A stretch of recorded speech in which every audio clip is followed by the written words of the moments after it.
7 वर्षांनी घटस्फोटित पत्नी भेटली, पण तिची अवस्था पाहून त्याचे पाय थरथरले.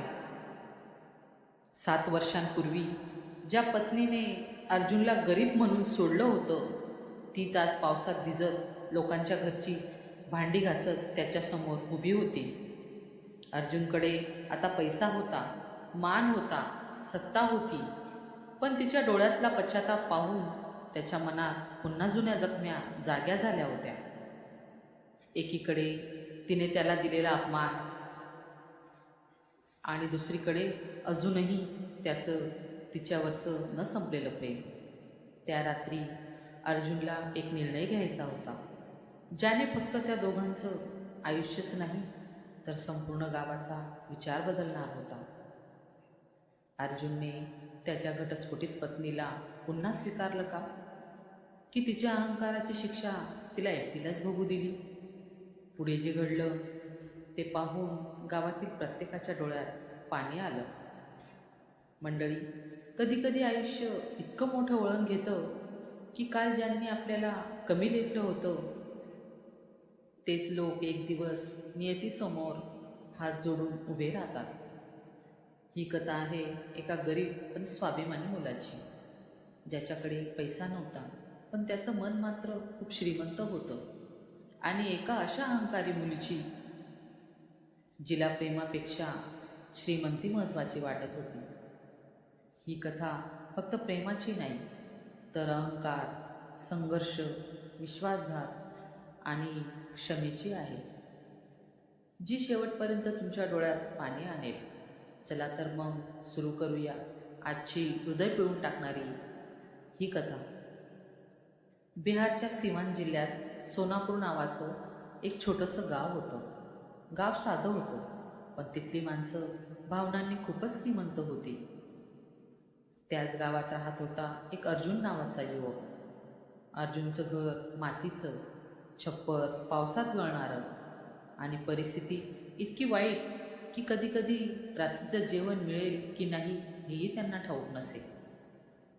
अर्जुनचे वडील गंगाराम दिवसभर मजुरी करायचे. आई शांतादेवी गावात लोकांच्या घरी धुणी भांडी करायची. पण गरिबी असूनही त्या घरात एक गोष्ट भरपूर होती, ती म्हणजे त्यांचे संस्कार. गंगाराम नेहमी मुलाला सांगायचे, मुला, गरीब जन्माला येणं आपल्या हातात नसतं, पण गरीब मरायचं की नाही हे नक्की आपल्या मेहनतीवर ठरतं. ही वाक्य अर्जुनच्या मनात कोरली गेली होती. तो दिवसभर अभ्यास करायचा, रात्री गावातल्या रस्त्यावर दिव्याखाली बसून पुस्तकं वाचायचा. हे पाहून गावातले लोक त्याची टिंगल करायचे, अरे हा कलेक्टर होणार होते. पण अर्जुन फक्त हसायचा, कारण त्याला माहीत होतं गरीब माणसाकडे स्वप्न नसली तर त्याच्याकडे जगण्यासाठी कारणच उरत नाही. त्याच गावात एक भली मोठी हवेली होती. त्या हवेलीचे मालक होते जगदीश सिंह. गावात त्यांचा शब्द म्हणजे कायदा होता. त्यांची एकुलती एक मुलगी काव्या, अतिशय सुंदर, शिकलेली पण प्रचंड अहंकारी. तिला गरीब लोकांचा तिरस्कार होता. ती नेहमी म्हणायची, गरीब लोक जन्मताच अपयशी असतात. काव्या शहरातून शिकून आली होती. महागडे कपडे, मोठ्या गाड्या आणि सोशल स्टेटस याशिवाय तिला काही दिसत नव्हतं. पण जगदीश सिंह एक गोष्ट ओळखून होते, त्यांच्या मुलीत समज नव्हती. त्यांना असा मुलगा हवा होता जो त्यांच्या मुलीला आयुष्याचं खरं मूल्य शिकवेल. आणि एक दिवस त्यांची नजर अर्जुनवर पडली. एके दिवशी अचानक जगदीश सिंह अर्जुनच्या घरी आले. गंगाराम घाबरले. त्यांना वाटलं काही चूक झाली असेल. पण पुढच्या क्षणी जगदीश सिंह म्हणाले, मला माझ्या मुलीसाठी अर्जुनचा हात हवा आहे. हे ऐकून संपूर्ण घर थक्क झालं. अर्जुन हादरला, कारण तो अजून स्वतःच्या पायावर उभा नव्हता. त्याने नम्रपणे सांगितलं, साहेब, माझ्याकडे तुमच्या मुलीला देण्यासाठी काहीच नाही. पण जगदीश सिंह हसले. ते म्हणाले, मला पैसा नको, मला माणूस हवा आहे, तोही तुझ्यासारखा. काही दिवसांनी मोठ्या थाटामाटात अर्जुन आणि काव्याचं लग्न झालं. दोघांच्या लग्नाची गावभर चर्चा सुरू झाली. गरीब अर्जुनने जमीनदाराची मुलगी मिळवली, पण कोणालाच माहीत नव्हतं की हे लग्न फक्त 2 शरीराचं होतं, त्यांच्या मनांचं नाही. लग्नानंतर काव्या पहिल्यांदाच अर्जुनच्या घरी आली. अर्जुनचं छोटंसं घर, मातीच्या भिंती, लहानशी खोली आणि चुलीचा धूर हे पाहून तिचा चेहरा बदलला. चेहऱ्यावरील हावभाव बदलले. ती रागाने ओरडली, हे घर आहे की तुरुंग? अर्जुन शांतपणे म्हणाला, थोडे दिवस सहन कर, मी मेहनत करतोय, मला लवकरच नोकरी लागेल. पण काव्याला संघर्ष समजत नव्हता, माहिती नव्हता. ती रोज त्याचा अपमान करायची. तुझ्यात काहीच क्षमता नाही, तू गरीब होतास, गरीब आहेस आणि गरीबच राहशील. काव्याचा प्रत्येक शब्द अर्जुनच्या हृदयात खंजिरासारखा घुसायचा, पण तरीही तो शांत राहायचा, कारण त्याचं प्रेम खरं होतं. 2 वर्ष गेली. या दरम्यान अर्जुनने अनेक परीक्षा दिल्या, पण प्रत्येक वेळी थोडक्यात पदरी अपयश येत होतं. आणि प्रत्येक अपयशानंतर काव्याकडून अर्जुनचा होणारा अपमानही वाढत होता. एक दिवस ती संतापून म्हणाली, मी आयुष्यभर एका अपयशी भिकारड्या माणसासोबत राहू शकत नाही. आणि दुसऱ्याच दिवशी ती घर सोडून निघून गेली, टेबलावर फक्त घटस्फोटाचे कागद ठेवून. त्या रात्री अर्जुन खूप रडला, कारण त्याचं प्रेम हरलं होतं. पण दुसऱ्याच क्षणी त्याने स्वतःला आरशात पाहिलं आणि एक वाक्य बोलला, आजपासून मी माझं आयुष्य बदलणार. त्या दिवसानंतर अर्जुन वेडा झाल्यासारखा अभ्यास करू लागला. दिवस रात्र, भूक, तहान, झोप सगळं विसरून. आणि अखेर ती वेळ आली. अर्जुन UPSC पास झाला. संपूर्ण गाव थक्क झालं. ज्यांनी त्याची टिंगल केली होती तेच लोक आता त्याच्यासोबत फोटो काढू लागले. गंगारामच्या डोळ्यात आनंद अश्रू होते. ते फक्त एवढंच म्हणाले, माझा मुलगा हरला नाही. 7 वर्षांनी एका पावसाळी संध्याकाळी अर्जुन सरकारी कामासाठी गावाकडे आला होता. रस्त्यावर चिखल होता आणि मुसळधार पाऊस पडत होता. तेवढ्यात त्याची नजर एका स्त्रीवर पडली. ती डोक्यावर पाण्याची घागर घेऊन चालत होती, कपडे फाटलेले, चेहरा थकलेला. अर्जुनने गाडी थांबवली आणि पुढच्या क्षणी त्याच्या पायाखालची जमीन सरकली. ती काव्या होती, जिच्या अहंकाराला कधी गरीब लोकांची सावलीही नको होती. ती आज लोकांच्या घरी काम करत होती. काव्याने अर्जुनला पाहिलं आणि तिचे डोळे खाली गेले. ती रडू लागली, मला माफ कर अर्जुन, मी तुझं प्रेम समजून घेतलं नाही. अर्जुन काही क्षण शांत राहिला. मग तो हलकसं हसला व म्हणाला, वेळ खूप मोठा शिक्षक असतो काव्या, तो प्रत्येकाला त्याची खरी जागा दाखवतो. काव्या थरथरत म्हणाली, तू मला माफ केलंस? अर्जुनच्या डोळ्यात पाणी आलं. तो म्हणाला, राग धरला असता तर मी कधीच पुढे जाऊ शकलो नसतो. माणसाची किंमत त्याच्या पैशांनी नाही तर त्याच्या स्वभावाने ठरते. अहंकार काही काळासाठी जिंकतो, पण शेवटी जिंकतो तो संयम, संस्कार आणि मेहनत. आणि लक्षात ठेवा, ज्या व्यक्तीने संघर्षात तुमची साथ दिली त्याला कधीच कमी समजू नका, कारण वेळ बदलायला फक्त एक क्षण पुरेसा असतो. काव्या रडत होती. तिचे हात थरथरत होते. जिच्या एका शब्दाने कधी अर्जुनचं हृदय तुटलं होतं, तीच आज त्याच्यासमोर तुटून उभी होती. पाऊस जोरात पडत होता आणि त्या पावसात अर्जुन शांतपणे तिच्याकडे पाहत होता. काव्या रडत म्हणाली, अर्जुन, मी तुझं प्रेम नाही, फक्त तुझी गरिबी पाहिली. आणि आज देवाने माझ्याकडून सगळंच हिरावून घेतलं. क्षणभर अर्जुनच्या डोळ्यासमोर जुन्या आठवणी चमकू लागल्या.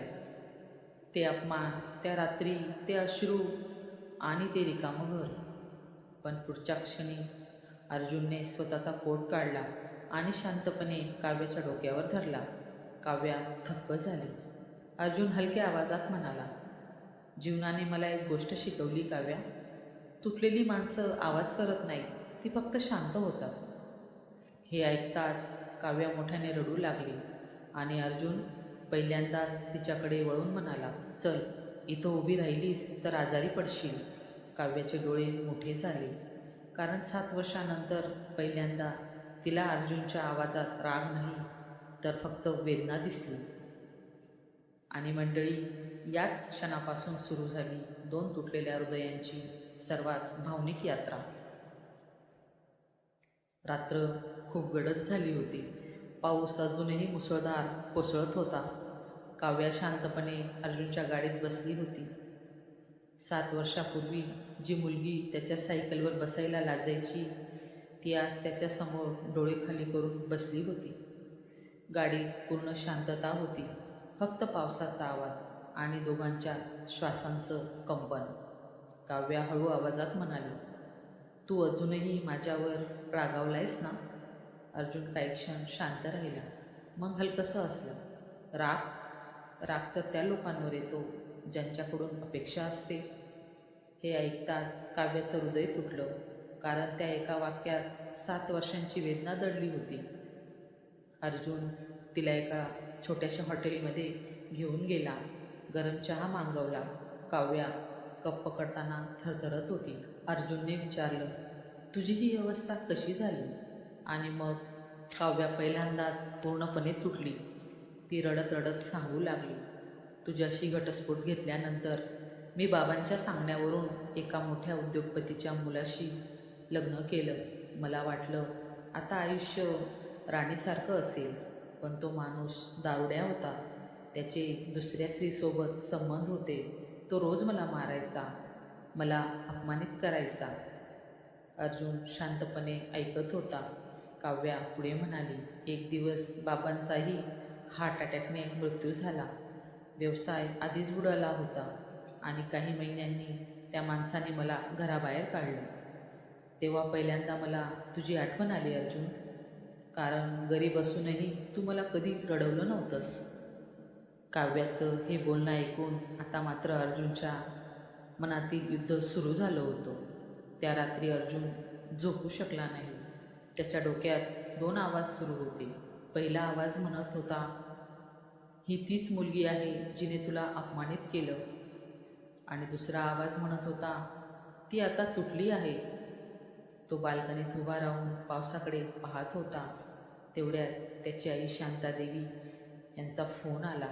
त्या म्हणाल्या, बाळा, जीवनात मोठं होणं सोपं असतं रे, पण मोठं मन ठेवणं खूप कठीण असतं. हे ऐकून अर्जुनच्या डोळ्यात पाणी आलं. गावात एकदा पुन्हा अर्जुनच्या नावाची चर्चा सुरू झाली. दुसऱ्या दिवशी गावभर बातमी पसरली, अर्जुन आपल्या घटस्फोटित बायकोला परत घेऊन आलाय. लोक त्याला टोमणे मारू लागले, जिने तुला सोडलं तिलाच तू परत स्वीकारणार?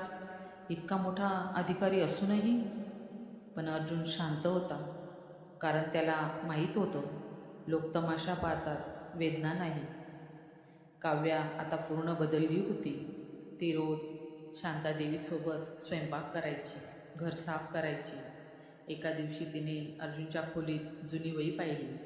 त्यात अर्जुनने लिहिलं होतं, एक दिवस मी काव्याला इतकं सुख देईन की ती तिची प्रत्येक वेदना विसरून जाईल. हे वाचताच काव्या जोरात रडू लागली, कारण ज्या माणसाचं प्रेम तिने लाथाडलं होतं, तो शेवटपर्यंत तिच्यासाठीच स्वप्न पाहत होता. एका रात्री काव्या अर्जुन समोर आली. तिने अर्जुन समोर हात जोडले. मी तुझ्या लायकीची नाही अर्जुन, फक्त एक शेवटची विनंती आहे, मला माफ कर. अर्जुन तिच्याकडे शांतपणे पाहत राहिला आणि मग म्हणाला, काव्या, तुटलेल्या काचेवर पुन्हा विश्वास ठेवणं कठीण असतं. काव्याचे डोळे भरले. अर्जुन पुढे म्हणाला, पण कधी कधी तीच तुटलेली काच आपल्याला स्वतःचा खरा चेहरा दाखवते. दुसऱ्या दिवशी संपूर्ण गाव मंदिरात जमा झालं होतं, कारण अर्जुनने सगळ्यांना बोलावलं होतं. लोकांना वाटलं तो काव्याला कायमचं दूर पाठवणार, पण पुढच्या क्षणी तू अर्जुनने पुजाऱ्याच्या हातातून कुंकू घेतलं आणि काव्याच्या कपाळात भरलं. संपूर्ण गाव स्तब्ध झालं. काव्या थरथरू लागली. अर्जुन तिच्याकडे पाहून म्हणाला, तू माझं हृदय तोडलंस, पण माझे संस्कार नाही. आणि माझी आई म्हणते, क्षमा करणे इतकं श्रीमंत या जगात काहीच नाही. हे ऐकताच काव्या त्याच्या पायावर कोसळली आणि संपूर्ण गावाच्या डोळ्यात पाणी आलं. मंडळी, जीवनात पैसा, सौंदर्य आणि अहंकार हे सगळं वेळेनुसार संपतं, पण प्रेम, संयम आणि संस्कार हे शेवटपर्यंत माणसासोबत राहतात. ज्यांनी तुमच्यावर प्रेम केलं त्यांची किंमत वेळ निघून गेल्यावर समजू नका, कारण एकदा तुटलेलं मन पुन्हा जुळलं तरी त्याच्यावरच्या जखमा कायम राहतात. आता सगळं सुरळीत चालू होतं. म्हणतात ना की कधी कधी आयुष्य माणसाला दुसरी संधी देतं, पण त्या दुसऱ्या संधीसोबत एक अशी परीक्षा घेऊन येतं जिथे प्रेम, विश्वास आणि त्याग सगळंच पणाला लागतं. अर्जुन आणि काव्या पुन्हा एकत्र आले होते, पण त्यांच्या नात्यावर अजूनही भूतकाळाच्या जखमांचे व्रण होते. गावातील काही लोक अजूनही टोमणे मारायचे, जिने धोका दिला तिलाच पुन्हा स्वीकारलं. पण अर्जुन आता बदलला होता. तो फक्त एवढंच म्हणायचा, प्रेम जिंकायचं असेल तर अहंकार हरवावा लागतो. काव्याही आता पूर्णपणे बदलली होती. ती सकाळी उठून शांतादेवीचे पाय दाबायची, गंगारामांसाठी औषधं आणायची आणि अर्जुन ऑफिसमधून उशिरा आला की शांतपणे त्याच्यासाठी जेवण वाढून वाट पाहायची. एका रात्री अर्जुन घरी आला तेव्हा त्याने पाहिलं, काव्या मंदिरात बसून रडत होती. तो घाबरून तिच्या जवळ गेला. काय झालं काव्या? काव्याने थरथरत्या हाताने रिपोर्ट त्याच्या हातात ठेवला आणि पुढच्या क्षणी अर्जुनच्या डोळ्यात आनंदाश्रू आले. काव्या आई होणार होती. त्या क्षणी अर्जुनने पहिल्यांदा तिचा हात घट्ट पकडला आणि रडत म्हणाला, देवाने मला सगळं परत दिलं काव्या. काव्या ही रडत होती, कारण ज्या स्त्रीला वाटत होतं तिचं आयुष्य संपलं आहे, तीच आज पुन्हा नव्याने जगत होती. पण मंडळी, आयुष्य जेव्हा खूप आनंद देतं तेव्हा नियती शांत बसत नाही. एका दिवशी अचानक अर्जुनच्या ऑफिसमध्ये एक माणूस आला. महागडे कपडे, डोळ्यात अहंकार आणि चेहऱ्यावर घाणेरडं हसू. तो होता विक्रम, काव्याचा दुसरा नवरा. अर्जुन त्याला पाहून शांत झाला. विक्रम खुर्चीत बसत हसत म्हणाला, वा अर्जुन साहेब, जुनी वापरलेली वस्तू पुन्हा स्वीकारलीत वाटतं. हे ऐकताच अर्जुनचा राग अनावर झाला, पण त्याने स्वतःला शांत ठेवलं. विक्रम पुढे म्हणाला, काव्या माझ्यामुळेच तुझ्याकडे परत आली, कारण तिच्याकडे दुसरा पर्याय नव्हता. अर्जुनचा संयम आता तुटत चालला होता. पण पुढच्या क्षणी विक्रमने जे सांगितलं ते ऐकून अर्जुनच्या पायाखालची जमीन सरकली. काव्या अजूनही कायदेशीररित्या माझी पत्नी आहे. घटस्फोटाची केस अजून पूर्ण झालेली नाही. क्षणभर संपूर्ण जग अर्जुनसमोर थांबल्यासारखं झालं. त्या रात्री अर्जुन घरी आला. त्याच्या डोळ्यात वेदना होती. काव्याने त्याच्याकडे पाहिलं आणि लगेच ओळखलं, काहीतरी खूप वाईट घडलंय. अर्जुनने शांतपणे विचारलं, काव्या, तू मला पूर्ण सत्य सांगितलं होतंस ना? हे ऐकताच काव्याच्या हातातून पाण्याचा ग्लास खाली पडला. ती रडू लागली. मी तुला गमावण्याच्या भीतीने सांगितलं नाही अर्जुन. अर्जुन ओरडला नाही, रागवला नाही, फक्त शांतपणे बसून राहिला. कारण कधीकधी माणूस रडत नाही जेव्हा त्याचं हृदय पुन्हा तुटतं. काव्या त्याच्या पायाशी बसली. मला माफ कर, मी तुला पुन्हा गमावू शकत नाही. अर्जुनच्या डोळ्यात पाणी आलं. तो हलक्या आवाजात म्हणाला, विश्वास एकदाचा तुटला तर जुळायला आयुष्य लागतं काव्या. दुसऱ्या दिवशी संपूर्ण गावात बातमी पसरली, काव्या अजूनही विक्रमची बायको आहे. लोक पुन्हा अर्जुनची टिंगल करू लागले. गरीब असताना फसला, मोठा अधिकारी झाल्यावरही फसलाच. गंगारामचं डोकं शर्मेनं खाली गेलं. शांतादेवी रडत होत्या आणि त्या रात्री अर्जुन एकटाच मंदिरात बसला होता देवापुढे. तेवढ्यात एक छोटासा मुलगा तिथे आला.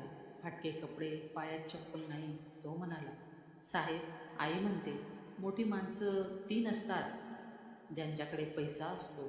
मोठी माणसं ती असतात जी दुसऱ्यांच्या चुका माफ करू शकतात. हे ऐकताच अर्जुनच्या डोळ्यातून अश्रू वाहू लागले, कारण तेच शब्द त्याच्या आईने त्याला लहानपणी शिकवले होते. दुसऱ्या दिवशी कोर्टात विक्रम मोठ्या गर्वाने उभा होता. त्याला वाटत होतं आज तो काव्याला पुन्हा अपमानित करेल. पण पुढच्या क्षणी अर्जुनने कोर्टात सगळ्यांसमोर सांगितलं, काव्या माझी जबाबदारी आहे, भूतकाळ नाही. संपूर्ण कोर्ट शांत झालं. अर्जुन पुढे म्हणाला, एका स्त्रीची चूक तिचं संपूर्ण आयुष्य ठरू शकत नाही. जर पुरुषांना दुसरी संधी मिळू शकते तर स्त्रियांनाही मिळाली पाहिजे. काव्या जोरात रडू लागली. विक्रमचं डोकं खाली गेलं आणि काही महिन्यानंतर कायदेशीररित्या काव्या पूर्णपणे मुक्त झाली. काही महिन्यांनी एका छोट्याशा सकाळी घरात बाळाच्या रडण्याचा आवाज घुमला. काव्याने एका गोंडस मुलीला जन्म दिला. अर्जुनने तिला हातात घेतलं आणि रडत म्हणाला, माझ्या मुलीला मी कधीच पैशांनी माणसं मोजायला शिकवणार नाही.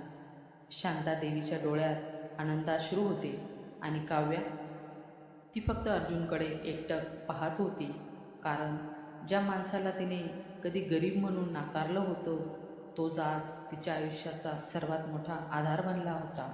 मंडळी, नातं टिकवण्यासाठी पैसा लागत नाही, लागतो तो संयम, विश्वास आणि माफ करण्याइतकं मोठं मन. कारण वेळ प्रत्येकाला बदलते, पण खरी माणसं तीच असतात जी बदलल्यानंतरही प्रेम करायला विसरत नाही. कथा आवडल्यास व्हिडिओला लाईक, शेअर करा. अशा अनोख्या व हृदयस्पर्शी कथा ऐकण्यासाठी माझ्या चॅनलला सबस्क्राईब करा. तुम्ही ही कथा कोणत्या शहरातून ऐकत आहात कमेंटमध्ये नक्की लिहा. पुन्हा भेटूया एक नवीन कथेसह. तोपर्यंत स्वस्त राहा, मस्त राहा. व्हिडिओ पूर्ण पाहिल्याबद्दल धन्यवाद. थँक्यू.